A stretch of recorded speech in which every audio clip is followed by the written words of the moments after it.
and it talks about workplace inclusion, LGBTQ workplace inclusion. And we at FICCI and FICCI D&I Task Force are very thankful to him to do this virtual book reading for all our members. Thank you so much, Parmesh. And so, of course, other than the virtual book reading, we also have a very interesting panel lined up today. So thank you, Keshavji, and thank you, Radhika, so much, our co-chairs of the FICCI D&I Task Force who are here with us. And we also have Ms. Arundhati Kajju, who's a lawyer at the Supreme Court and would talk about the LGBTQ inclusion, and also Ms. Prachi Rastogi from IBM joining us. So there's an interesting panel, and we're also marking, of course, the 2 years of the Article 377 and what has happened so far. So some very interesting discussion lined up, and I don't want to take away anybody's time at all. So I'm going to now request Keshavji to do his welcome and start the session, please.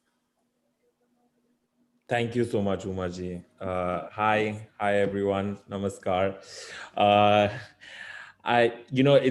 It's really an interesting time that we're living in right now, and it's at the same time there's so much that is happening around us and around the world. And whilst we're not being able to really be physically with each other, I've probably seen the most of Parmesh through the virtual platform, or spoken at almost every sort of platform with Zainab, who unfortunately could not be with us today. And I just feel that my closeness with my LGBTQ family through virtual platform has actually grown. And there was something strange that was happening to me whilst I was in the lockdown. I was somehow getting so used to this new normal that I was completely forgetting what the world was pre-lockdown. And lo and behold, Queeristan came out, and I got this copy from Parmesh, and I suddenly remembered, all that he has documented in the book. Be it related to what happened with the Lalit, or be it related to the fight before the petition that I filed for with the fantastic Arundhati who's here, and the fight for LGBTQ inclusion, before these 10 years and during these 10 years, and then especially since the reading down of 377, that I suddenly started remembering that, wow, all of us put together have achieved quite a bit. I mean, everything has moved so fast, especially in the last 2 years, and especially on platforms and industry bodies like FICCI, who have really championed this cause. We launched the task force of DNI last year in December, as Radhika and me as co-chairs, and we have, of course, Arundhati and Prachi and Parmesh, who are part of the task force. But where you would think that a lot of conversations on inclusion and diversity have been put on hold because the world's gone on hold since the lockdown, I feel that FICCI has gone on overdrive.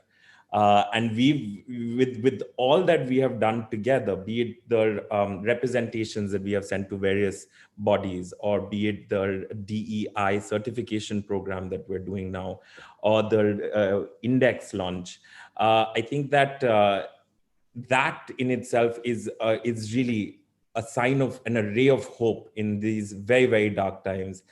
And I'm not going to take too much more of your time, because I can't speak on the behalf of these fabulous people that are going to speak later. But all I can say is that I'm exceedingly grateful to each and every one of you, especially after reading the book, to just remember, how we got here and why we're here together. And I think each of you have a hand to play in that. And of course, our fabulous narrator, which is Parmesh. So I'm going to hand it over to Parmesh to do a little bit of the book reading. And then if there are any questions, ask away. Thank you, Keshav. And it's really a pleasure. I'm very happy to do this. A big thank you to Uma, Bavleen, my entire FICCI family. All of you, we are family. We should have some music in the background. Maybe we should make a FICCI anthem, just, saying we are family with FICCI family. next webinar as people attend.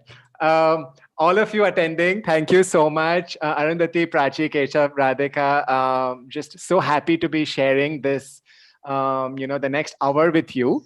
So for everyone attending, I thought we will break the next about 45 minutes or so into 3 parts. In the first part, I'll give you a very quick overview for the 5% of you that haven't read the book so far. For everyone else, just think it's revision. I especially want to read out the part of the book where FICCI comes in, because I think it's really, really vital that FICCI was the first big industry body to actually go all out and embrace LGBTQ inclusion. And of course, others have followed off late. I mean, I was doing something with CII, AIMA and all recently, but FICCI, you were the OG. I want to read out that bit.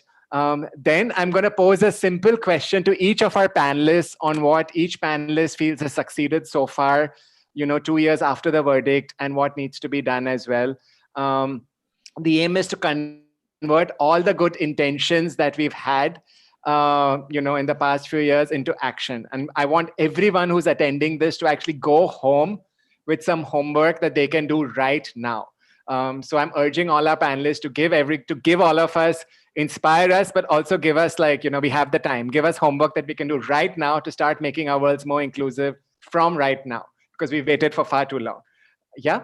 And then we'll open it up to audience questions. Of course, audience, please use the chat box right away to start typing in your questions. And if, Uma, Bavleen, if you can just keep a look at them, and, if there's any interesting ones, pop them back in the chat box later. So have lots of fun. Really looking forward. Let me give you a quick overview of the book. The book has 5 sections. It starts with my own personal journey and Godrej journey. And I kind of make people enter the book right with a big bang. People enter the book with me looking at Hema Malini coming down a big balloon, dancing to Mere Naseeb Mein. And the book just read very atypical for a business book. Right? You're right in the middle of the action, and you're in the middle of my world. And it's Hema Malini meets Homi Bhabha and everything in between, because that's my world. That's the kind of life I live.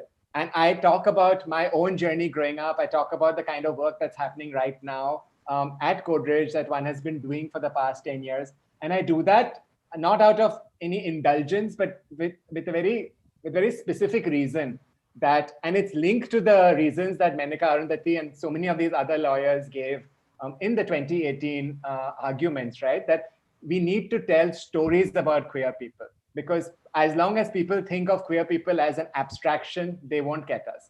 So I start the book with my own story, and throughout the book, you meet so many other queer people, because even before you reach the business parts of the book, which is why LGBTQ inclusion is important and what you can do, I want you as a reader, I want everyone reading to kind of be engrossed in our stories, our worlds, and kind of be with us, right? So then you are going with the protagonist on this journey instead of reading about the protagonist, right?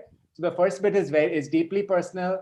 Then I give everyone a background of the law, of all the various terms that we call ourselves in the LGBTQ community, a history, but told through different ways, not just through books, but also through oral histories and other ways, and also the importance of family. And, I started by saying, this is my FICCI family with great intent, right? Because we are in India.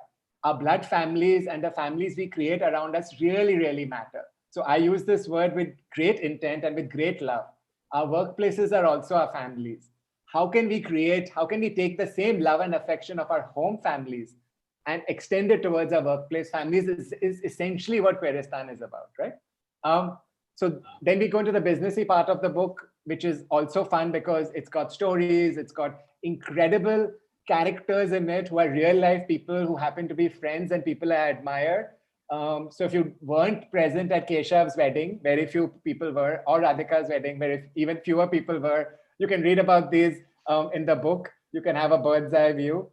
Unlike Priyanka, Nick, and all those other celeb weddings, these were very exclusive. So you either had a ringside seat or not. And if you didn't, you can read about it in the book.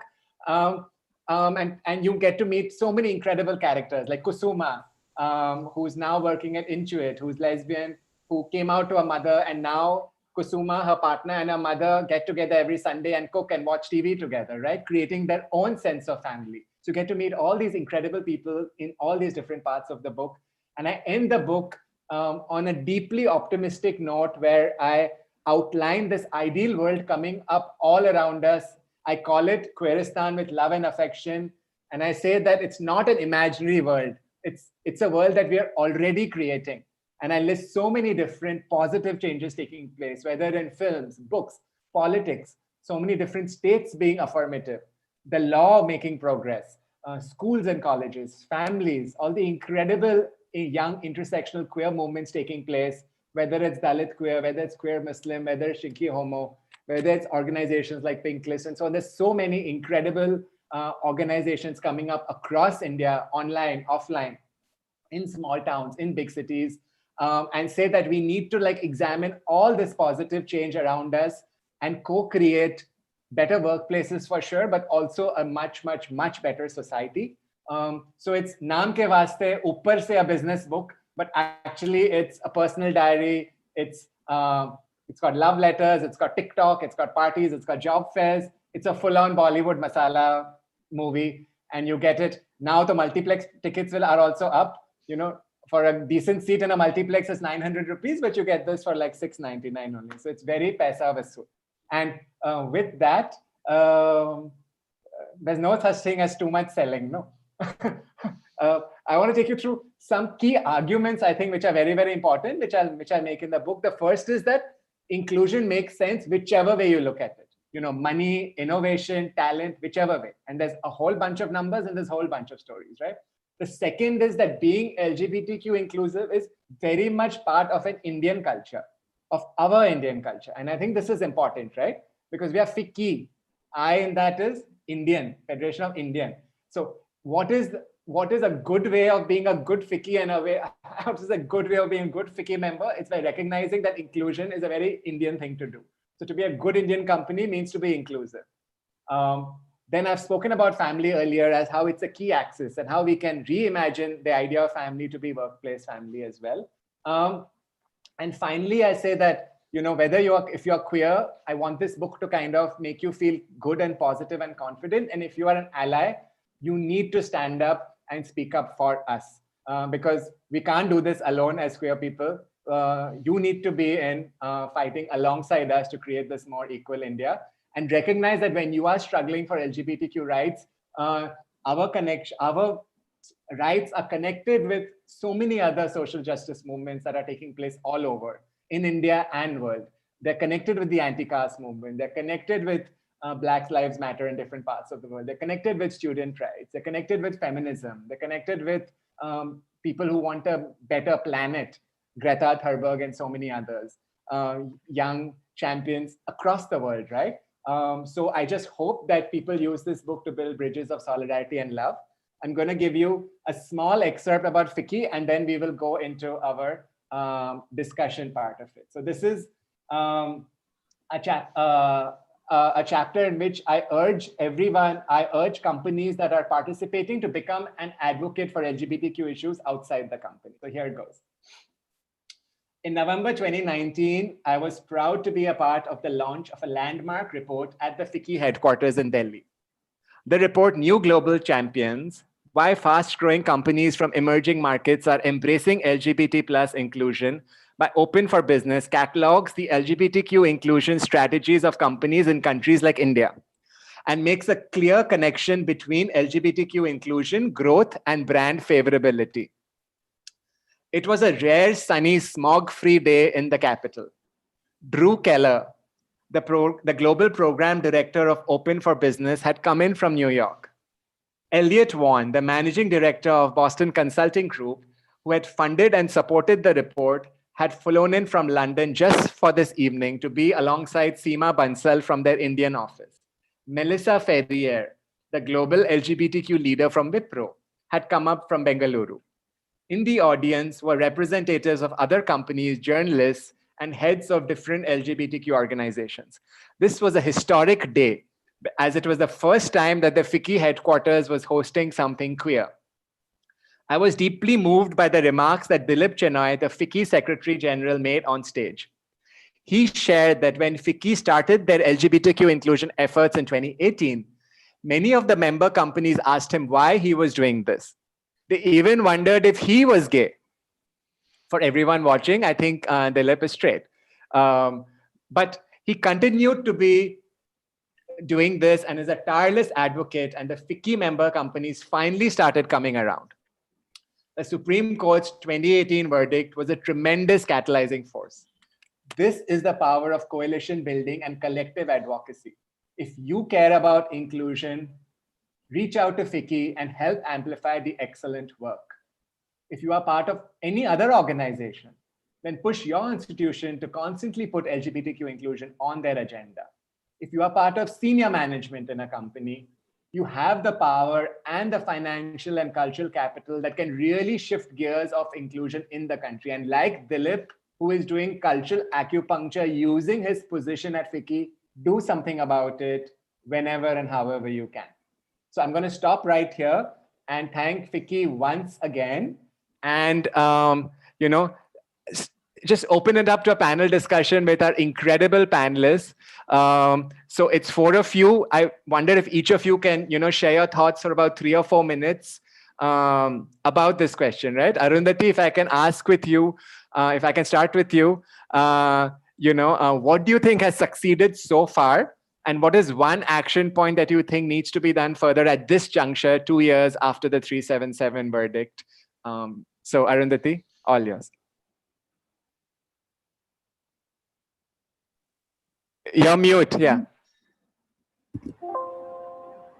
Yeah, okay, thank you. So firstly, congratulations on a really exciting book. I loved it.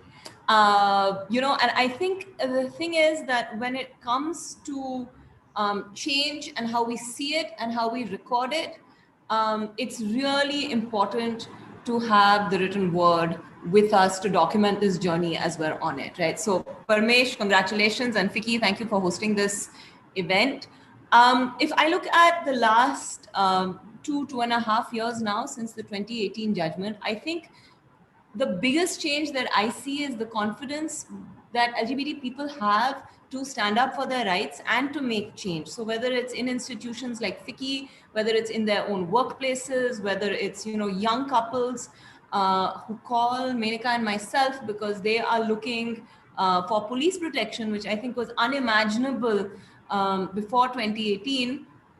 Now they can imagine going to court and asking those same courts that the police protect them. And we've seen judgments from Uttarakhand, from Punjab, from Kerala, Delhi, Bombay, all across the country where courts are stepping up to make that happen. So really, it's about very tangible change in people's lives. I think, one thing that is always on my radar and that is really important to me personally is what kind of benefits are LGBT people and same-sex couples given within organizations. What I'm hoping for in the future is that more organizations sign up to give especially health insurance benefits to same-sex couples. This is a time when not only are we in the middle of a pandemic, India is soon going to become or has become the country with the leading number of cases and number of deaths. We need to have health insurance, and not just through companies, but also insurance companies need to make sure that couples who approach them can get insurance at par with opposite sex couples who are married. As long as LGBT Indians don't have the option of getting married, we should not be excluded from something as basic as health insurance in the middle of a pandemic. And there are 2 aspects to this pandemic. One is, of course, the health aspect with COVID and all the related health issues that arise and the long-term health issues that arise with COVID that perhaps we're not fully aware of. But the other aspect is also the mental health pandemic that's accompanying it. And we know that LGBTQ people are particularly susceptible to mental health issues because of all the all the burdens that they carry through this journey. We know that there are rates of depression, mental health issues, and suicide in the community. So this is really a time when companies need to step up for their employees. And secondly, I would say especially insurance companies need to change their policies. Same-sex couples need to be able to get health insurance as couples, as family insurance, even when they are not married. I mean, marriage cannot be the test right now in the middle of a pandemic.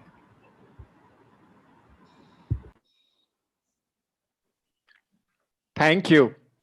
Thank you for that. Radhika, do you want to go next? Yeah, sure. I'll just pick up where Arundhati left off. I'm going to go straight into the issue and then I'll sort of come back to what I liked about Queeristan later. So what is happening is right now we have a pandemic. And what happens is in any society, when an emergency hits or problems hit, the people who are weak or vulnerable are disproportionately affected. And although this specific topic is about LGBT inclusion, because it's a FICCI group, I'm going to say it's also for people with disabilities and also women in the workforce. While women are not a minority in the population, women in the formal workforce are very much a minority. So when something like COVID happens, for different reasons, whether you're part of the LGBT movement, whether you're a person with disabilities, or whether you are a woman who is struggling with home care, childcare, and maybe looking after aging parents, in-laws, and then having pressure to go back to office, like the pandemic, all these are problems.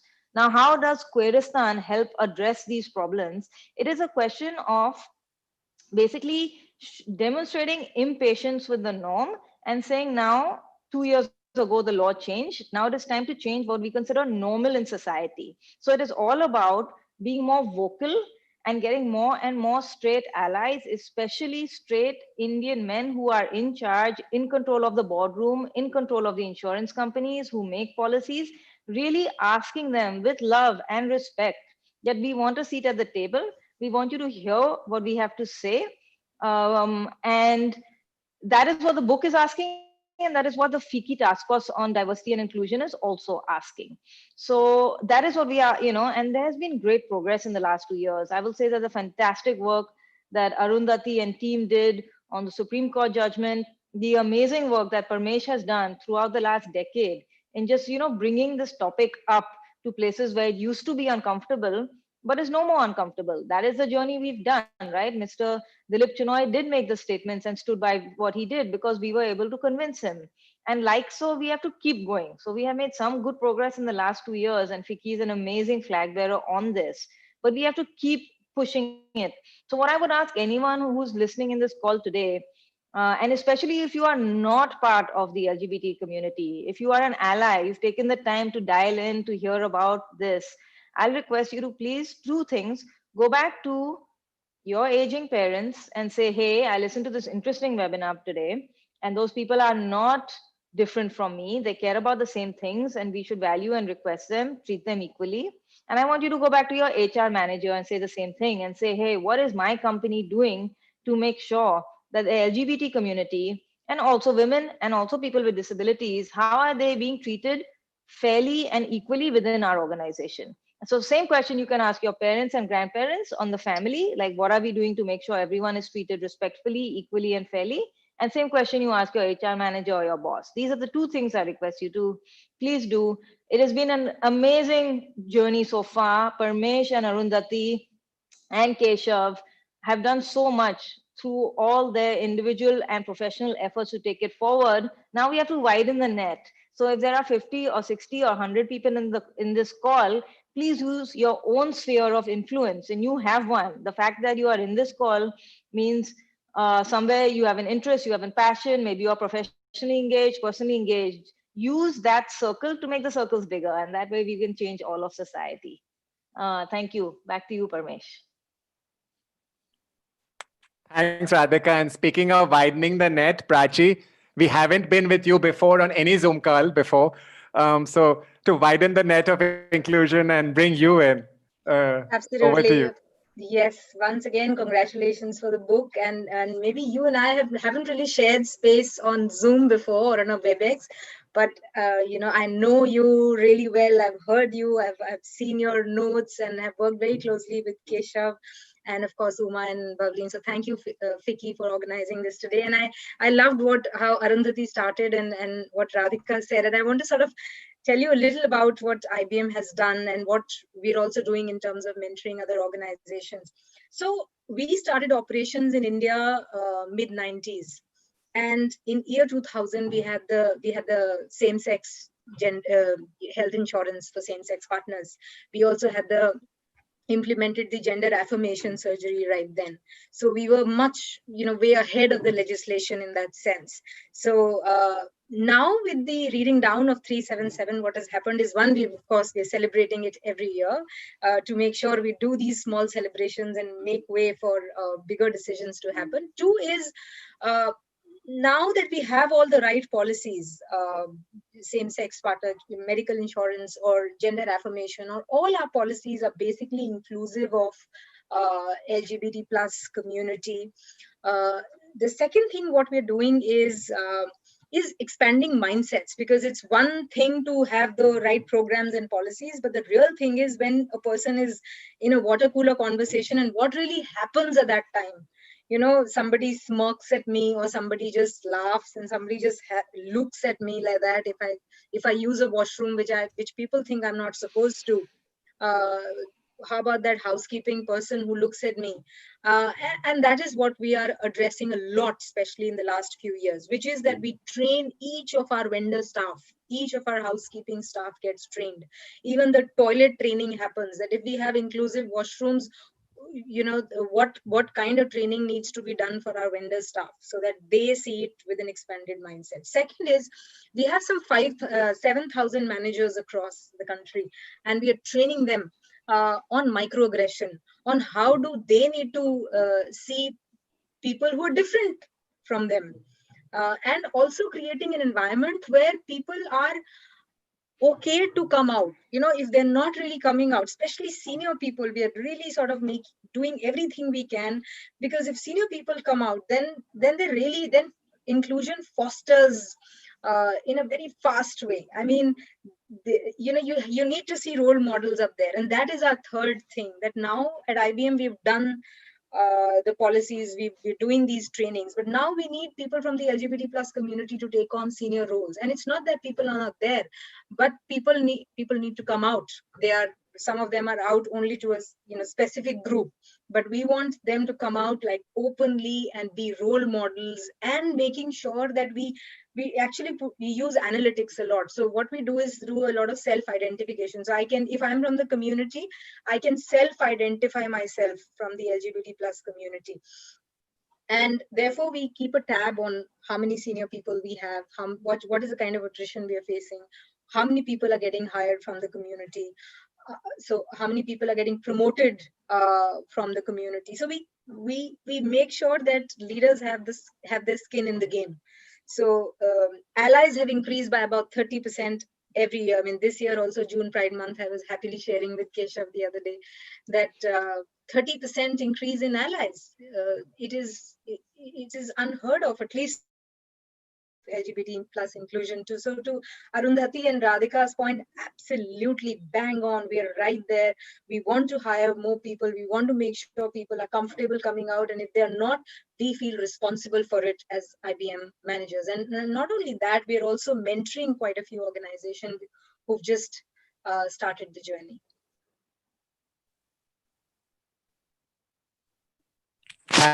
Thanks so much. And Keshav, if I can hand it to you, your thoughts? But don't you hear me enough? Well, why would you want to hear me again? I mean, it's just... But okay, so a couple of points that I picked up. One was that I remember very clearly when Mr. Chinoy started his journey on LGBTQ inclusion. It was actually at the launch of the Keshav Suri Foundation, which was at the hotel. And I must say that it was at the end of and it was in 2018, in October 2018, in fact, after of course, the fabulous judgment. And I remember him saying that this is something that he wants to now take on for life. And I think that since then, he's really, I think, delivered and over-delivered. And I would really like that to be used as an example for other industry bodies, and not just industry bodies, but for other people in the corporate world, as well as in apex bodies, to be able to push policy change.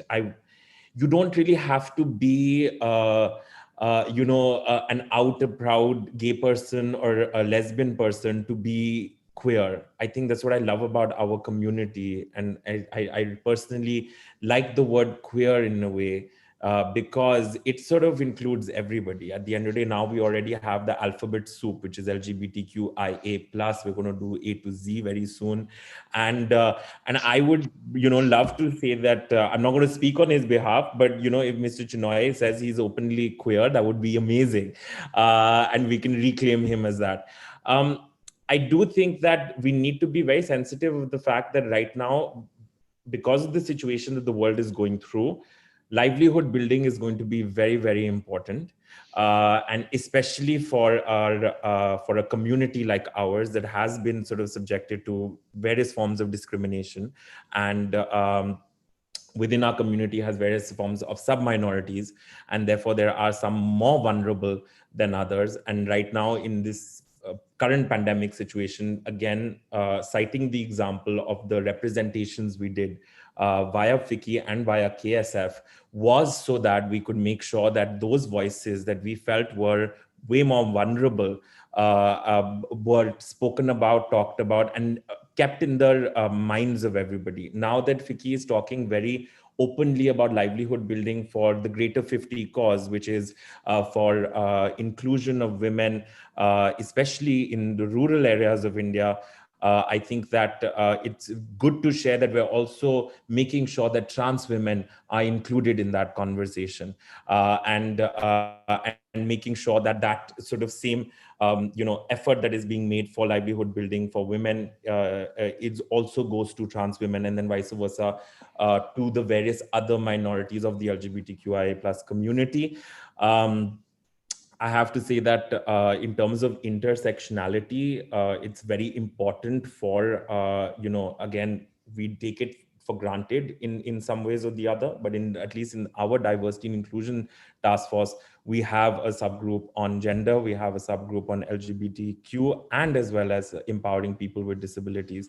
And again, when we talk about livelihood building, these are the communities that need to be making sure that they're a part of those conversations. And I think that's personally what I would like to say. Thanks. Everyone, please use the chat box. I want to answer one question that came up earlier in terms of, what works and what hasn't worked. And actually, but even before that, for everyone who's watching and thinking about, what do I take home from this? I have like 3 things that I want to tell you. First is, if you are at an organization and you want to bring about change, please don't reinvent the wheel. Many of us have done this already and we are already doing it. So just copy paste. There's no copyright in like an anti-discrimination clause or this or that. We can share ours with everyone else, right? So don't say, how do I change? What wordings do I have? Just call any of us. We'll give you our wordings. We also didn't write our own. Even when Godrej wrote us, I called a friend and we got his wordings. And I'm sure there's one company in the start that made some wordings and everyone else has just copy pasted that once. So, don't reinvent the wheel for anything. There's a network out there. There is infrastructure which has been created, right? You want to hire queer people. There are so many agencies. You want to do training. There are 5 agencies that will help you do training, right? FICCI itself has an incredible course that FICCI is offering on diversity and Hello?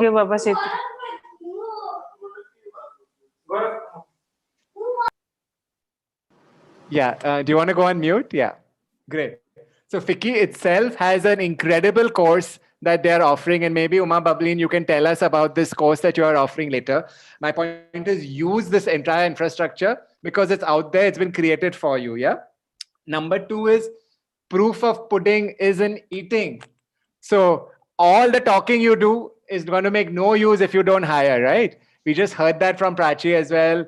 Dalit has hired 100 LGBTQ people in the past 2 years. So if you're doing all this talking and, you're doing a rainbow Instagram filter on your account and you think you're so cool, but you have like 0 queer people working with you, what's the point? So you need to, in everything you do, you need to go and actively hire, because when you hire a queer person, you're helping an entire ecosystem, right? You're giving that person a job, you're giving that person confidence, that person goes back home and helps the family. And if it is a trans person, if it's someone who is marginalized, I mean, you're really saving people's lives when you hire us. So act in terms of active hiring, not just talking. Yeah. So when you go home, I want you to do these 2 things. And I want to ask everyone, what is not working in these times? I'll tell you my idea of what is not working. One bit is this, and the second bit is linked to something Radhika said earlier. I'm seeing a lot of talking, and then in lots of meetings, I'm seeing someone saying, let me play devil's advocate for a minute, and trashing what one is suggesting. So I'm seeing a lot of like just meeting after meeting in multiple organizations, and this needle of inclusion moving so slowly. So that's really not working. I think for me and for in so many other companies, what seems to be working is more and more senior leadership is getting behind this. But I'm seeing this gap between intent and action.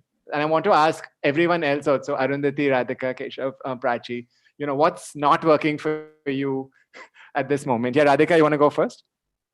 Yeah, I'll answer that question, and then I'm going to ask Arundhati a question. So I think what's not working for me is the pace. I mean, we've talked about this, Parmesh, and I think this COVID has really added a complexity because hiring is slow. It's genuinely slow. Unfortunately, there seems to be more firing than hiring. So I think the COVID has given an extra challenge of how to make change when we just the tools to make the change have become harder. So I don't really have an answer for that, other than let's focus then on the change in attitudes until we see hiring resume.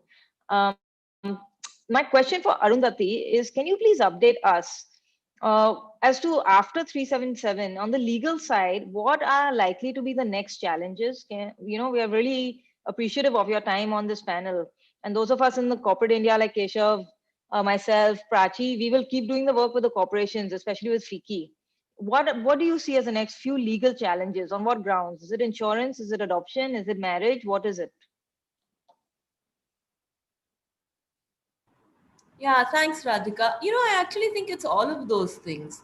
And it's as Keshav said, it's also different things for different groups within the LGBT community, which we know is diverse in and of itself. So if I look at the kind of questions that I get as a lawyer, some of it is a lot of it is health at this time, right? And how do I protect myself and my partner? I think as you said, adoption, health insurance, employment discrimination, housing discrimination, and if I look at it in 2 big buckets, there's the government and there's the private sector, right? So when it comes to the government, we have a strong anti-discrimination law in place. It's the Constitution. And it's really for queer people to come forward and ask for it to be enforced for them, which they are doing. Okay. And I think that's something that we're going to see increasing.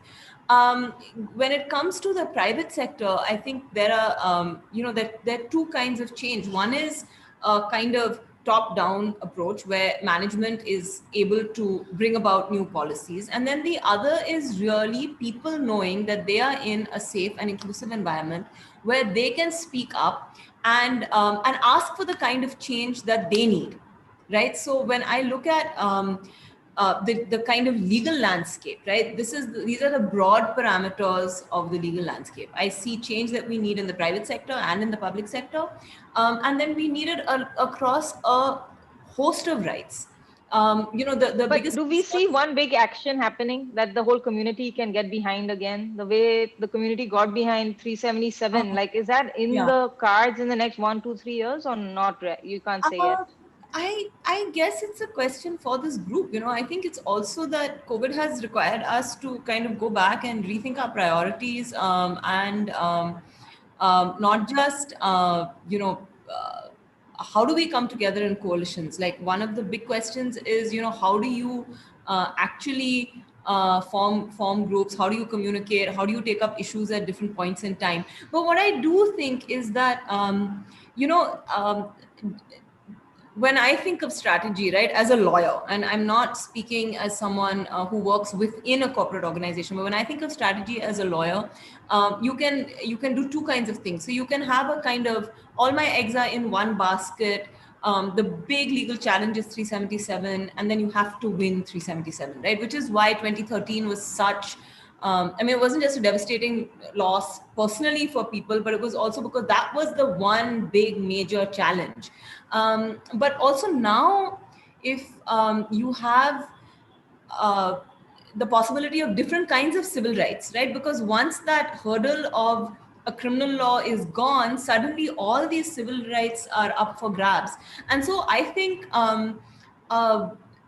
at this time, I think a multi-pronged approach, which looks at different civil rights, which looks to target different sectors, where basically also people are, as Parmesh said, go back to your own organization and your own institution and see what change is needed there, and make that change happen there. So that's how I would answer the question.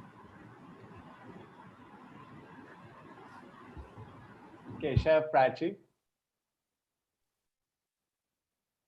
Okay, I'll go.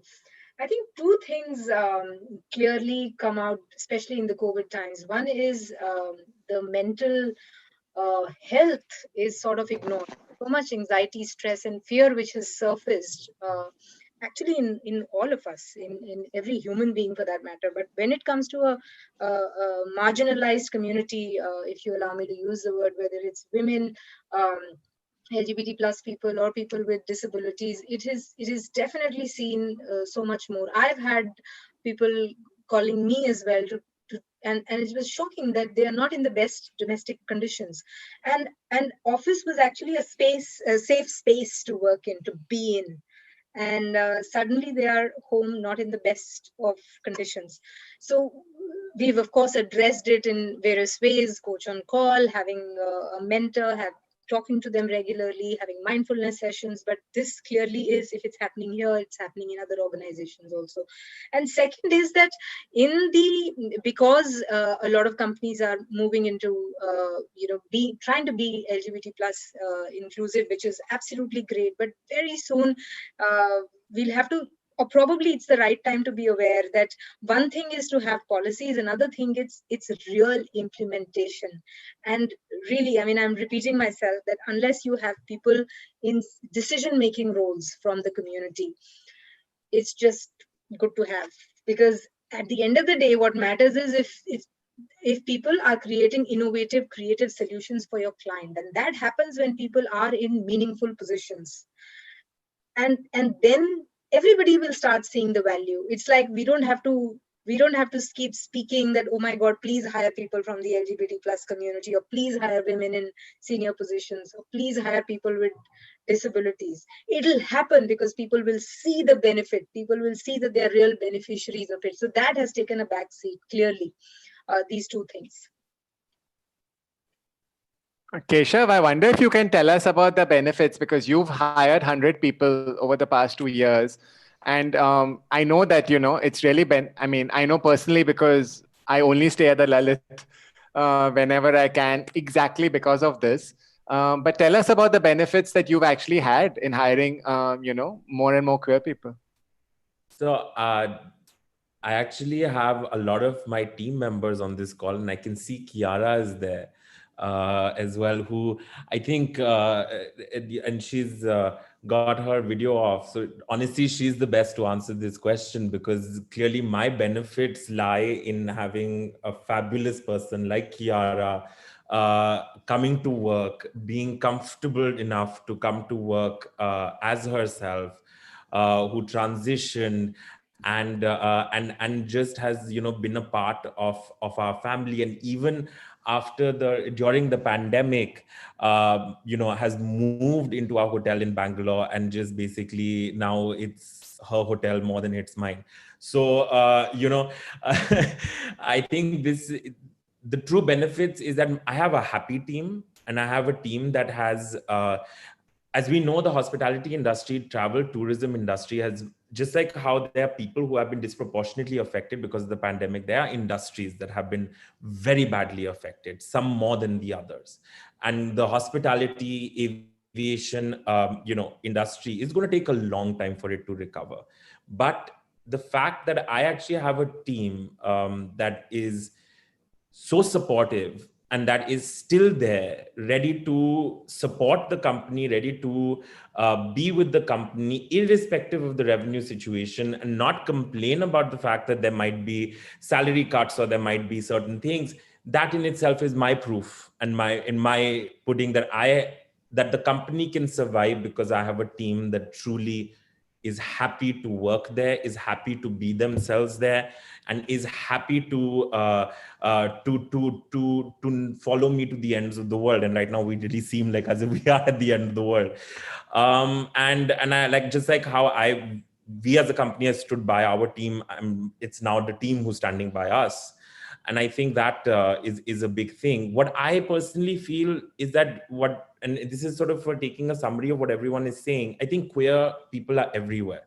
And I would really like to now stop, and I've been guilty of it myself. And though Radhika, myself, and Zainab and our task force are very proud to be the first openly queer members of a task force, but the fact that we're the first openly queer, right? I want that to stop now. I want it to be like, it's a given, right? Not the first queer woman or the first queer man or for the first trans person. I want it to now just be so natural and so ingrained in us that I think that, the conversation then doesn't become about equity versus equality. I mean, it becomes of how they come and merge together. So that's pretty much.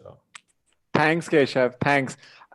I like Sabisa's question about how do we make stronger allies, and I'm wondering if any, I know we have about 7-8 minutes, but do either of you want to actually give maybe one tip on how you can be a better ally? Radhika, maybe starting with you. Sure. Just my approach has been to always just keep talking about it very naturally in conversation. So I will introduce my wife in conversations, even randomly. Talking to a doctor, dentist, driver, travel operator. If you're booking a ticket, whatever. My wife this, my wife that, and they look really confused. And then I explain quickly and I move on. And then the more I relax people in that conversation, the more relaxed I find that they are. So I would recommend to just keep talking about it as naturally as possible. And then all the media has helped also, right? So then people are like, oh, okay, I've heard about this, but now I see somebody human actually. Arundhati, one tip on how to create better allies? Yeah, I think, it's about putting your stories out there, kind of like what Radhika said. I mean, I know that when we were in court, part of the process of education and part of the reason why it was so important to have petitioners like Keshav at that time was that, the judges had said in the 2013 case in Nas Foundation that they didn't know any gay people. So I think really it is about kind of, saying, hopefully in India one day, my wife or my partner, or, just really making sure that visibility is there. And we're here, we're Indian, we're part of the social fabric, and we're part of, the legal bar, the legal community, companies, government servants, and it's important for that to be recognized. thanks. Prachi? In a similar way, what we do is anybody who's becoming a people manager can only become a real can actually only become a people manager when he or she goes through, or that person goes through a mandatory training for D&I, which includes LGBT plus inclusion. So clearly a lot of stories are discussed at that time. So you cannot become a leader in IBM unless you go through that, unless you have the understanding of all diversity constituents. And then making sure that we use AI to see analytics on what is happening. BU leaders actually present data to us, how many people getting hired, how many getting promoted, how many are attriting and what are the reasons, why are they attriting in that particular team. And we also do several things like inclusion awards. So people from the community actually choose which manager has been really inclusive. And that person gets awarded and showcased as a role model and you know, so similar things in a different way, which work well in a corporate world. Yeah, Arundhati, yeah. So I think, the way I see it, there are two parts of this, right? One is what can you do within your own organization, but also if you are the client, right? So, for me as a lawyer, we are the service provider and we are dealing with clients. And I know that for many legal organizations, for instance, the composition of the team also depends on what the client demands. Right. So if you as a corporation are in the position of a client, please ask of your service providers who is on my team. I think a lot of times the way we think about this is that queer people or women are not in positions of authority. But the fact is that often we are, and we are in hiring positions also, not just within our own organizations, but also when we hire outwards as service providers. So, for instance, the moment a client wants to see XYZ composition of a team, magically that team will appear. So please ask that question when you are on the client side, when you have a service provider, please ask them who is on the team which is servicing us, because I think that also is a market driven way of ensuring more diversity on the other side, not just within your organization. That's excellent, Arundhati. That's excellent. Keshav, you also have straight people working with you, and this is my question. And I just wanted to ask you,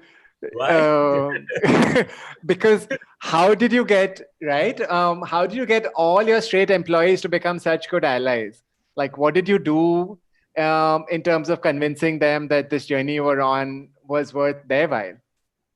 So what we did was everyone took an equality pledge, which basically said that they are not going to discriminate on the basis of sexual orientation, gender, caste, religion. And I think that was the first step of seeing, putting the word sexual orientation in a sort of HR format. And that's when there was not a single issue, not a single person questioning it. And then I think a lot changed, Parmesh, when we started having those LGBTQ nights at Kirisu, when we started having a lot of representation in the hotel, not just in the form of team members, but also in the form of guests, also in the form of, the supply chain management, as Arundhati was talking about.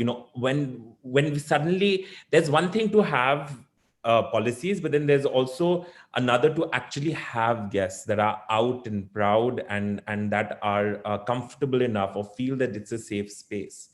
And we did that. And I remember the LGBTQ couples that you've sent to our hotel so many times, and one of them turned around and said, "This is the first time I'm actually saying that this is my daughter or my child, because usually I say this is, I'm with my aunt, or it's the aunt's child, or whatever.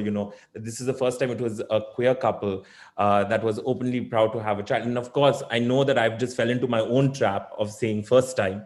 But I think that is what sort of brought my team to not, to be such happy allies and to proudly call themselves queer. I think it was these, having representation and stories and actual physical contact. And I understand that right now, that's what's scary, is that all these safe spaces that we've built are all under threat because of, the fact that we have to be very careful, and especially in socially distance. Thanks. I'm gonna, Uma, Bavleen, it's exactly 6 p.m. So do you want to wrap up? But before that, if I can request you to just share with everyone what FICCI is doing. Tell us about the diversity course. Tell us about all the great things that you've planned. Yeah. Sure. So back to you.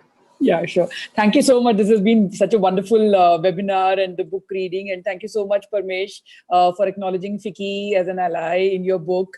And of course, acknowledging our Secretary General. Thank you, Keshav ji, also for that.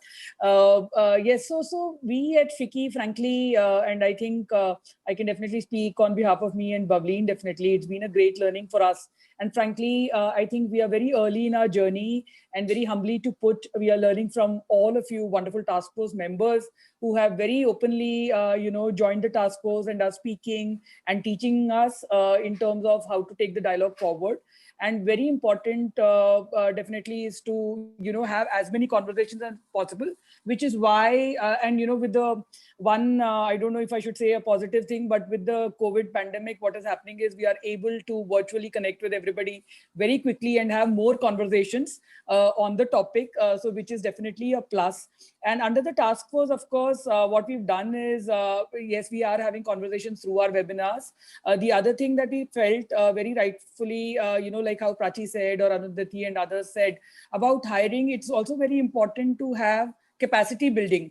So global MNCs, frankly speaking, fantastic because they have global policies.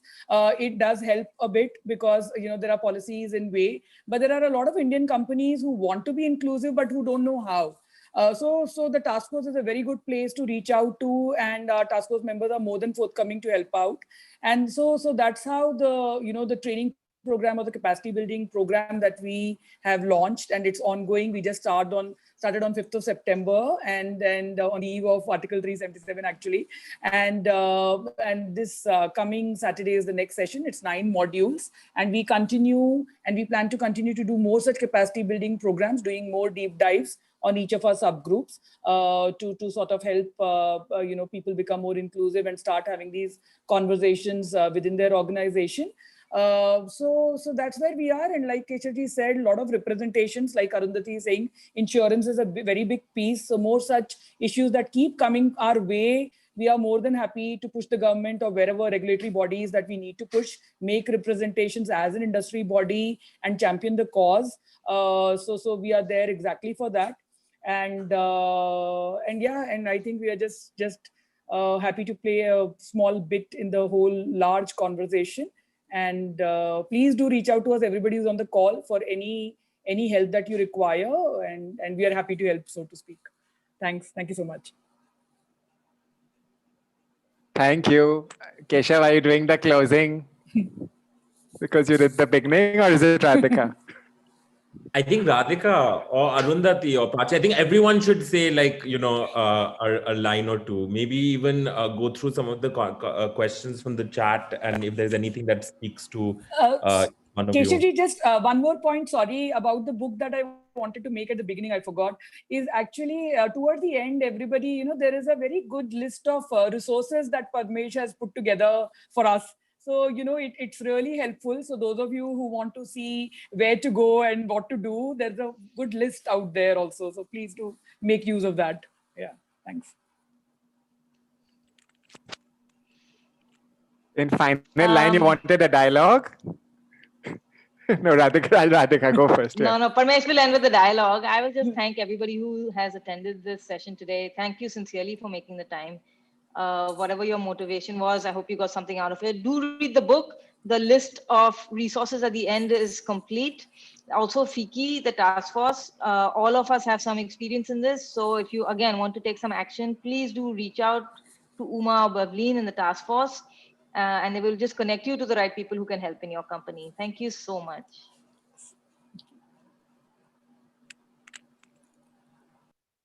Arundhati, would you like to see? Yeah. Oh, this was great. Thank you so much. And thank you all for sharing, all your learning and experience about including diversity and inclusion in corporate India. Thank you. And thanks a lot from my side as well. It was absolutely fantastic to be learning so much from the experts here and to be sharing the space with all of you. I'll say that if you are from the corporate world, start conversations now. Make it real for your company and make sure that you look at numbers, how many people are out, and really see progress of what you're doing. And if you are an individual, an ally, or from the community, I'd say be an upstander. Don't just listen to something which is not okay and just pass by. Just stop, and as Parmesh just said, that lovingly you can tell people, because nobody is really ill intentioned, but you most of the people you'll see are with good intentions, but they are mostly unaware. So just help them be more aware, and help them see what they haven't seen till now, and they'll be happy to. And I would just like to end with saying, buy the book immediately.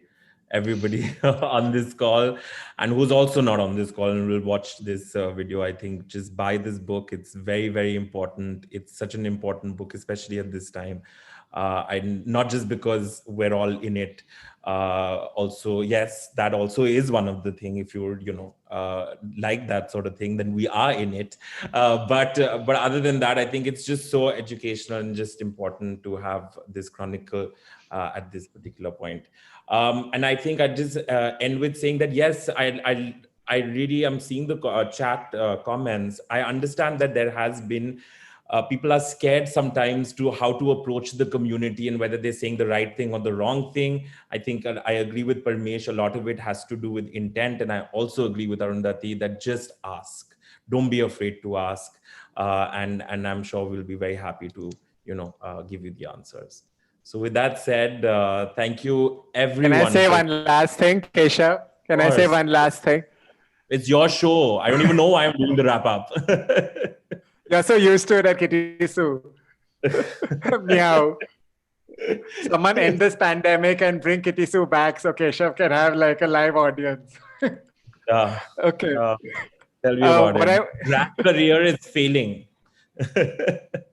What I want to say to everyone is really, this is the moment, right? There are very few times in history where we have a chance to make a fundamental difference. This is it. We had 70 years, more than 70 years it took for us to take 377 out. This is a moment now where we can actually do it all. And I'm going back to what Arundhati said, multi-pronged approach, right? Legally, it can be multi-pronged. So in terms of society, it can be multi-pronged. In terms of a workplace, it can be multi-pronged. But the only way we're going to get there is if each one of us actually stands up and speaks up and shows up. Because if you don't at this moment, we're going to lose a very vital time, right? So it's an inflection point. I just hope that everyone on this webinar, everyone who sees it recognizes that they also have to come forward and act in whichever way they can, wherever they can, to create a more inclusive world.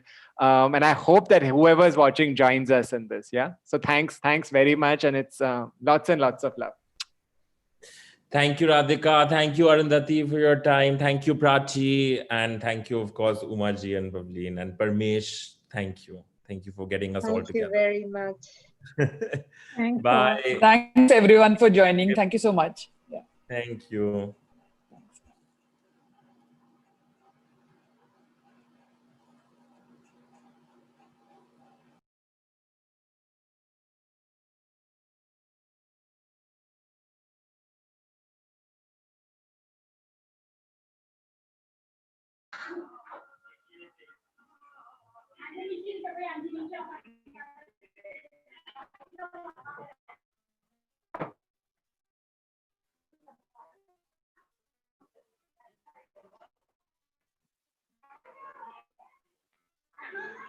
Online